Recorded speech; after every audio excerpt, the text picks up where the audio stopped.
There are moments in history so singular, so irreversible, that they divide time itself into what came before and what came after. The morning of July 16, 1945 was one of those moments. In the high desert of New Mexico, in a desolate stretch of land so barren the Spanish conquistadors named it the Jornada de Muerto, the Journey of the Dead Man, a steel tower rose 100 feet into the pre-dawn darkness. At its top sat a device the size of a small automobile, wrapped in cables and detonators, containing within it a force that no human being had ever unleashed before. And standing apart from the crowd of scientists and soldiers, his thin frame swallowed by the pre-dawn cold, was the man who had made it possible. He was 41 years old. He weighed barely 115 pounds. He had not slept. He wore a pork pie hat and smoked endlessly, as he always did. His name was Julius Robert Oppenheimer. And in the hours that followed, the world would never be the same. But this story, the real story, is not simply about a bomb. It is about a man of extraordinary brilliance and extraordinary contradiction, a man who created the most destructive weapon in human history and then spent the rest of his life fighting against the forces he had helped unleash, a man who was called a hero, a traitor, a genius, and a martyr, sometimes all in the same breath, a man the country he served with everything he had eventually turned against, humiliated, and discarded. This is the untold truth behind the atomic bomb, and it begins, as all great stories do, with a childhood. Julius Robert Oppenheimer was born in New York City on April 22, 1904, to a wealthy family. The Oppenheimers lived in a fine apartment on Riverside Drive in Manhattan, with servants, European furniture, and original paintings by Picasso, Rembrandt, and Van Gogh. It was an extraordinary world for a child to grow up in, and Oppenheimer was an extraordinary child. By the age of 11, he had joined the New York Mineralogical Club, and 1 year later, he made his scientific debut there, presenting his first scientific paper. By the time he graduated from high school, he could speak 5 languages and had gained a lifelong passion for art, literature, and philosophy. But behind the brilliance, there was a loneliness that never entirely left him. At the Ethical Culture School in New York, he was more comfortable with his teachers than with other students, who nicknamed him Booby Oppenheimer. To protect himself, he relied on his preternatural brilliance and grew aloof and arrogant. In the fall of 1922, Oppenheimer entered Harvard University, initially studying chemistry before switching to physics. He was introverted and at times socially awkward. He finished his degree in just 3 years. Harvard did not give him peace, it gave him achievement, which for Robert Oppenheimer was never quite the same thing. He later recalled that his feeling about himself during those years was always one of extreme discontent. He was a child prodigy, but he was also extremely fragile psychologically. He actually went through a nervous breakdown at the age of 22. This was not the polished, confident director of the Manhattan Project that history would remember. This was a young man who stood at a blackboard, unable to continue, and said aloud, the point is, there is no point." And yet, from that collapse, Oppenheimer remade himself entirely. In 1926, he went to the University of Göttingen to study under Max Born, obtaining his PhD at the age of 22. He published many important contributions to the then newly developed quantum theory. He returned to the United States and joined the University of California, Berkeley, where his lectures became the stuff of legend, intense, provocative, delivered in a dozen languages, drawing students who followed him from one coast to the other. But the 1930s brought something new into Oppenheimer's life: politics. The Great Depression was reshaping America. Hitler was reshaping Europe. And Oppenheimer, a secular Jew who had long resisted any sense of collective identity, began to feel the weight of what was happening to Jews across the Atlantic.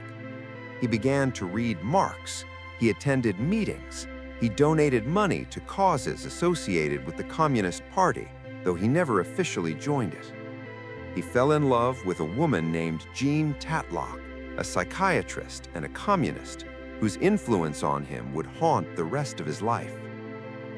Before accepting a position as chief scientific administrator on the Manhattan Project, Oppenheimer had supported the Communist Party in the United States, though he never became an official member. Despite having cut off his political associations, he was placed under surveillance through his entire time directing the Manhattan Project. The FBI had a file on him, military intelligence had a file on him, and when the United States went to war in December 1941, all of that history went with him, a shadow that followed him everywhere, even as his country called upon him to do the impossible. When World War II began, Oppenheimer eagerly became involved in the efforts to develop an atomic bomb. In June 1942, General Leslie Groves appointed Oppenheimer as the scientific director of the Manhattan Project. It was a startling choice. Here was a man under FBI surveillance with a communist former girlfriend, a communist wife, a communist brother. General Groves knew all of it, and he chose Oppenheimer anyway, because there was simply no one else. The project needed a mind capable of holding together dozens of competing scientific egos, of translating theoretical physics into engineering, of building something that had never been built before on a deadline that allowed no margin for error. Groves looked at the available options and concluded that the most brilliant, most complicated, most politically compromised man in American physics was the only man for the job.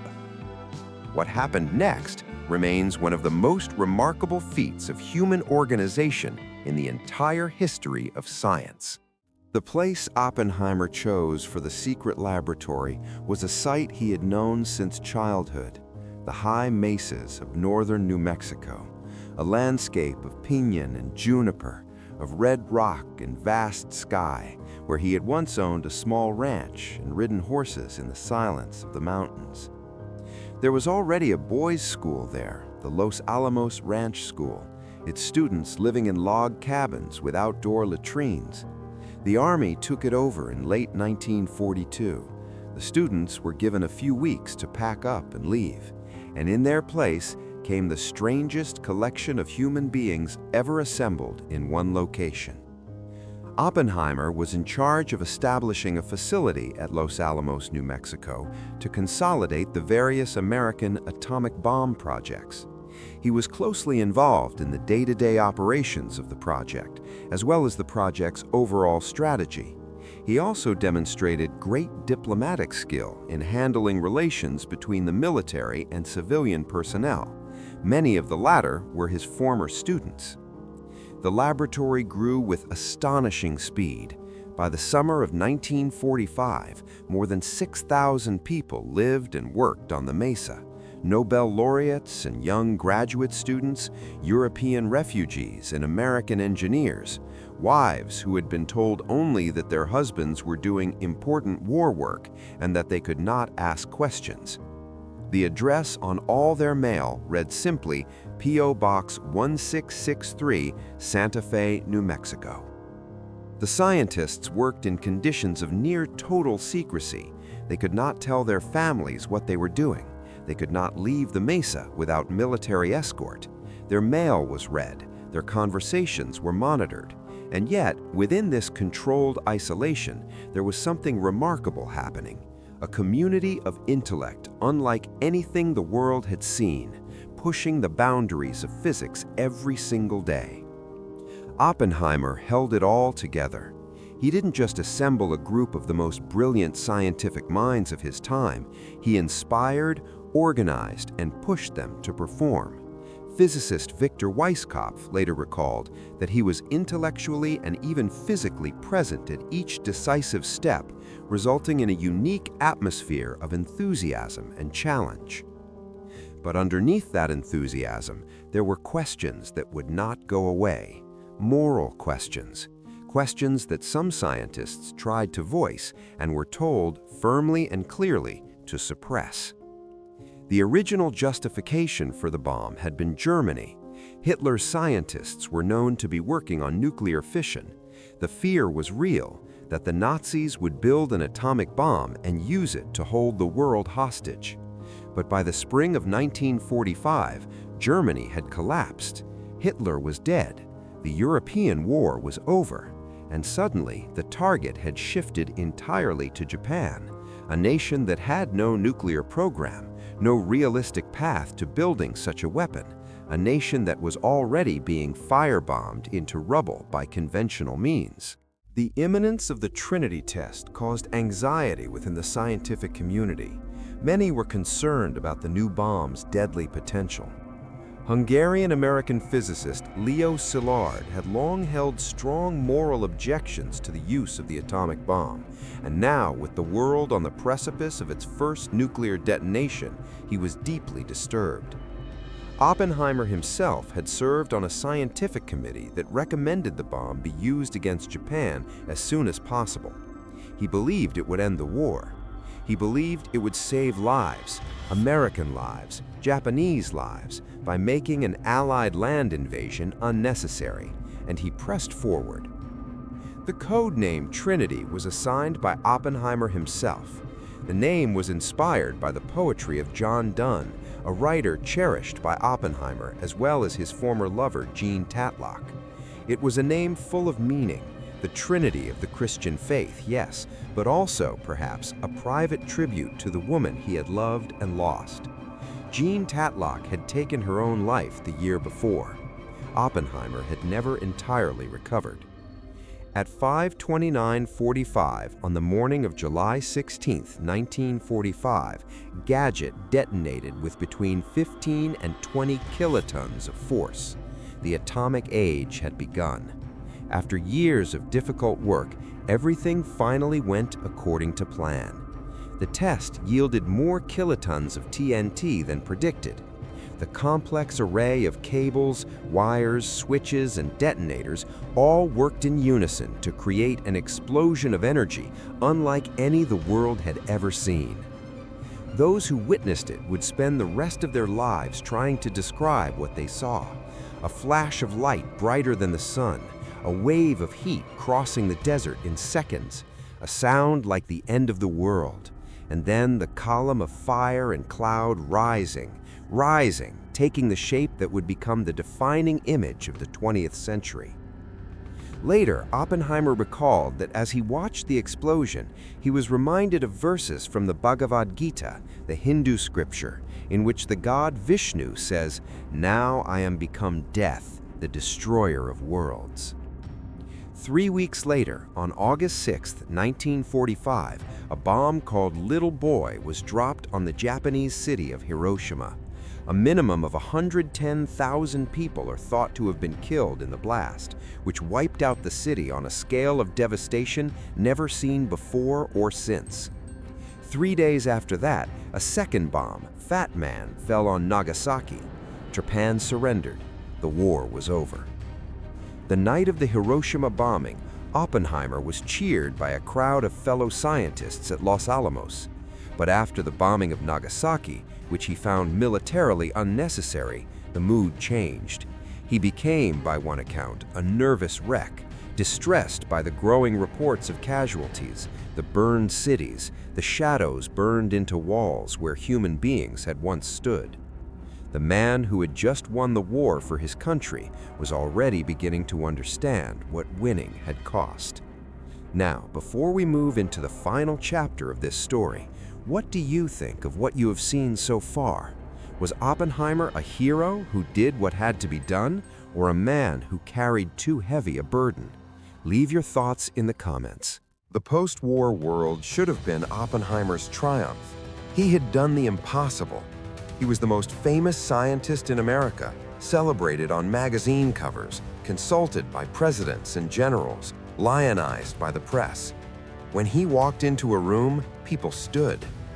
But Oppenheimer could not be quiet. That had never been his nature. And what he saw in the months and years after the bombs fell on Japan disturbed him profoundly. Oppenheimer believed that he had blood on his hands for his role in the development of the atomic bomb.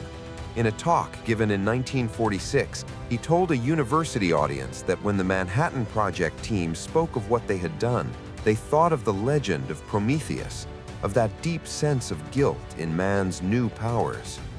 He visited President Harry Truman at the White House in October 1945. It did not go well. Oppenheimer famously claimed to have blood on his hands during his meeting with Truman, a comment that infuriated the president. Truman later said he had called Oppenheimer a crybaby scientist and declared he never wanted to see him in his office again. The two men could not have been more different in their understanding of what had happened. Truman saw the bomb as a military decision that had ended the war and saved lives. Oppenheimer saw the beginning of something that could not be undone, an arms race with no conceivable conclusion except catastrophe. He was right, and that was precisely what made him dangerous. Following the war, Oppenheimer served as chairman of the General Advisory Committee of the Atomic Energy Commission from 1947 to 1952.